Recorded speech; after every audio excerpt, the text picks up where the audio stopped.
Arrows will fly when we flash back to the first meeting of Shang-Chi's parents. Who is Shang-Chi's mother? How did someone so virtuous and heroic fall for an evil warlord like Zheng Zu? Jean Luen Yang offers a great story, as this issue starts off a new arc that is all about the master of Kung Fu's family roots. Nearly this entire book takes place via flashback, which fleshes out the relationship between Shang-Chi's parents. The story itself isn't all that different from other versions that we've been told of in the past, which makes the retelling here somewhat predictable. Now, when it comes to the Marvel Comics and movie synergy, I particularly don't care, and honestly I think most of the time it's actually refreshing because it usually helps present an idea or a character with a less convoluted take, basically simplifying it for new readers, and so I can't really fault Marvel for that. But I will say that in this issue, Shang's mom and dad, their first encounter here is literally right from the fucking movie. Like, she's from Tao La, and the weird looking horses are shown running around. Also, I love Trevor Slattery. God bless that man times 3,000. I'm an actor, you see, I'm an actor.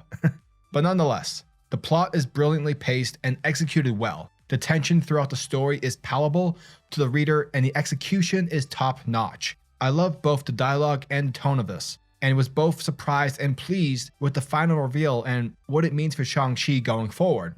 Dyke Ron delivers some great art throughout the issue, as there are some great expressive character moments, and the atmosphere is beautifully done. The panels do a great job of building on the tension of the story, and the action is visually thrilling. Overall, Shang-Chi issue number 7 is an excellent catalyst to supply depth to this cast of characters in a positive and meaningful way. But as a standalone book, it didn't give me a lot to personally latch onto. The conclusion of the issue does suggest that, this arc will be going in some very different places moving forward, which has me very intrigued and very much on board. Overall, Shang-Chi issue number 7 gets an 8 out of 10.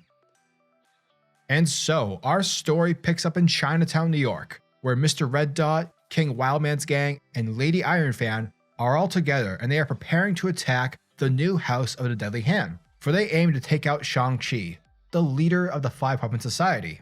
And currently they are waiting for Sister Staff to make her move, as we see her spying from the rafters, watching Shang-Chi and his mother having some dinner. And they're eating burritos, and from the looks of things, the two seem to be really happy. Now it's here where Shang-Chi's mother tells Shang that the emptiness that has dulled her mind due to being imprisoned within the negative zone has started to clear, enough so that she can tell him about how she first met his dad, how she met the villainous Zheng Zu, to which we are given a flashback, where Xing Li tells Shang that there is an island within the East China Sea that's hidden away by powerful magic, and only a few know of its existence. She continues by saying that at the center of the island exists a gateway, made of stone, that's been there longer than the island itself, and on the other side of that gateway exists the dimension of Tao La, which is where she is from.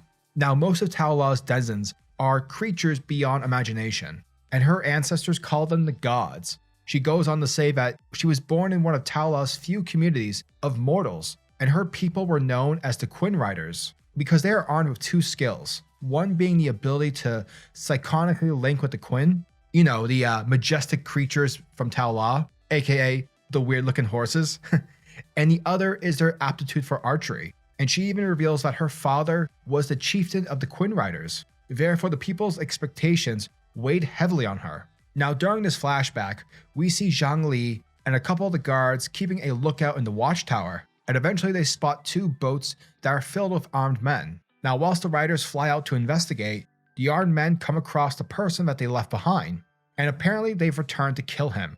And with that, one of the soldiers shoots him, hitting the man right in the stomach, who's revealed to be Zheng Zu. Afterwards, the Quinn Riders show up like the Riders of Rohan and kill all the invaders, and after the battle, Xing Li helps the wounded Zheng Zu. Back in the present, Sister Staff takes out two of the guards with her music, clearing the way for the mob to infiltrate the House of the Deadly Hand. And while the mob of criminals watch from the rafters, Xing Li continues her story, where in the flashback, she patches up Zheng Zu's wounds. And during the course of their exchange, the two lovebirds begin to fall for each other almost immediately, for true love blossoms. Later on, her father, Chieftain Jin, is aware that her daughter is harboring an outsider, and that's a big no-no within their community. Therefore, if she doesn't kill Zhang effective immediately and deliver his head as proof, then she'll suffer dire consequences. Thus, she basically gives her dad the big fuck you moment, and the two of them escape Tao Law together. Now, following their escape, this is where Zheng Zu reveals his status within the world, that being the criminal leader of the 5-weapon society. And so because of this truth bomb, Jing Li is like, okay, well, this is messed up, I'm leaving. But somehow, through some way, through the powers of love, Zheng Zu convinces her to stay. Now in the present, Shang is convinced that this must have been another one of father's tricks, since he was a master manipulator. But Jing Li tells him that, I'm willing to bet my life that Zheng Zu changed, and that he had rediscovered his humanity. Suddenly Shang cuts her off, saying that the thing he likes the most about this particular burrito place is that they put certain peppers within their salsa, and that he can feel his tongue tingling for hours after eating one. And so imagine what it could do to the human eye. And from there, Shang throws the salsa bowl up in the rafters, causing Mr. Red Dot to fall from the rafter. And from there, the rest of the mob come down from the rafters along with Sister Staff. And Shang-Chi is shocked to see his sister with them. But she tells Shang that although he talks a big game, she knows who he is. For she has seen him up close, handing Brother Saber over to the Avengers without even a second thought. Thus, Shang will taste how it feels to be betrayed by family. And with that, the villains attack. But luckily for our hero, Zhang Li joins in to help her son. But it's during their fight where she states that with her mind now being clear enough to defend herself, it's also clear enough to sense his presence. The presence of her father, Chieftain Jin. The presence of Shang-Chi's grandfather. And that, folks, was the end of Shang-Chi issue number 7. And thank you guys for checking out my video, as it truly means the world to me. And as always, I'm your majestic say of words, SuperCliff. And if you guys are new to the channel, then do me a solid by smashing that like and subscribe button. And also hit that notification bell so that you'll never miss out on an upload, and so that you'll always be kept up to date with your favorite top tier comics happening in the comic book world. Now tell me, what are your thoughts and opinions on this issue? Are you guys excited for issue number 8? How do you guys like the idea that our mysterious villain was Shang-Chi's grandfather? Let me know down in the comment section below. And until the next video, peace.